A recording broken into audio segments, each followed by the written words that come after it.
Here's where it starts to get a little bit harder in example 3, where we now have to deal with the conservation of energy formula and sort out what we're being given in the question. So light with a wavelength of 4.75 times 10 to the negative 7 shines on the photoelectric cell. Work function 3.92 times 10 to the negative 19 joules. What we're looking for is the speed of the photoelectrons ejected. So we want velocity. We're given the wavelength of the incoming light to be 4.75 times 10 to the negative 7 meters. We have the work function 3.92 times 10 to the negative 19 joules. So what we need to do is start with that basic conservation energy formula. The energy of the emitted electrons will be equal to the energy of the incoming light subtract the work function.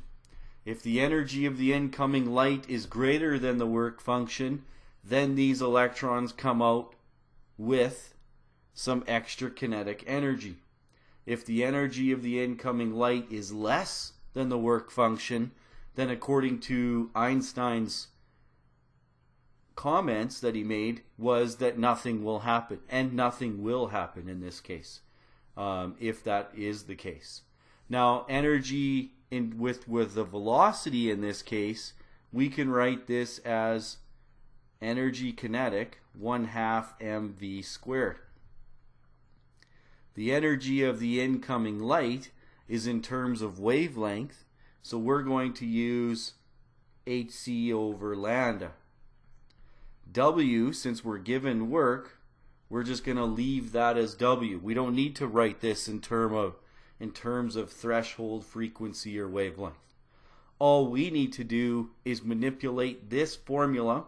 We have the mass of an electron. It's on our data sheet. It's 9.11 times 10 to the negative 31 kilograms. So we have mass, we have H, we have C, we have wavelength, we have work. All we need to do is manipulate this formula. And this formula is a little bit harder to manipulate. What we have to realize is that there's 3 terms. So to get rid of that 1/2, we multiply everything by 2. So I'll do this in a couple steps. So I'll have mv squared equal to 2 times, I'm just going to bracket the whole thing, hc over lambda minus W. Now we're going to divide this by mass and then take the square root of the result. So the final formula looks kind of messy. It'll be 2 times hc over lambda subtract W, divide this whole thing by the mass, and then take the square root. Now you could simplify this if you want and show off your algebra skills, but you don't, because this would require quite a bit of rationalizing. You don't need to do this. At this point, you've got your formula manipulated. Just plunk in your numbers in the right units and then trust that you punch this in on your calculator. So it is a fairly difficult substitution, which I'm going to use this whole bottom to make this substitution happen.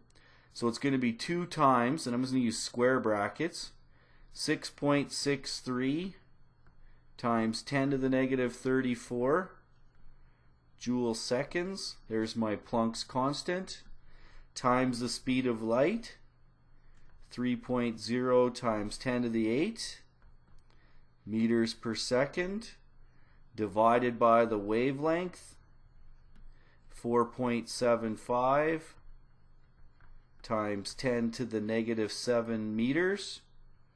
So there's that first term. Subtract W, 3.92 times 10 to the negative 19 joules. Close that square bracket. So that's my entire numerator.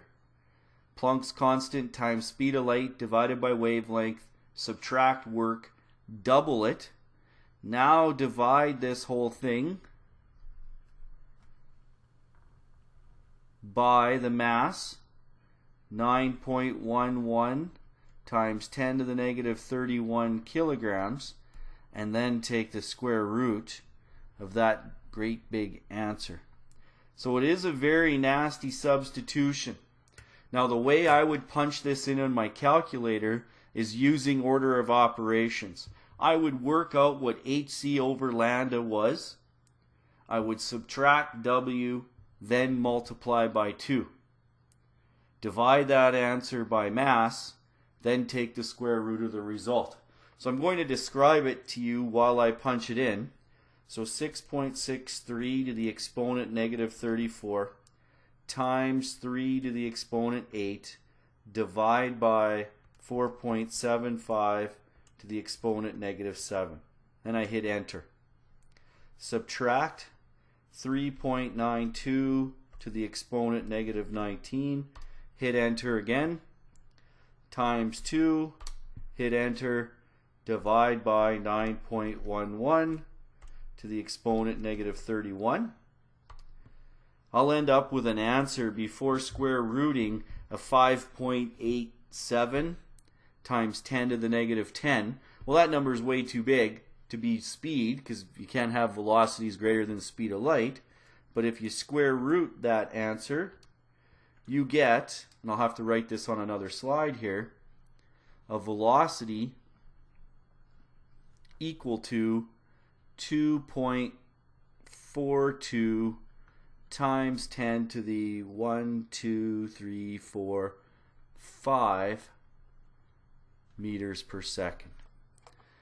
Going to 3 sig digs based on what we're given.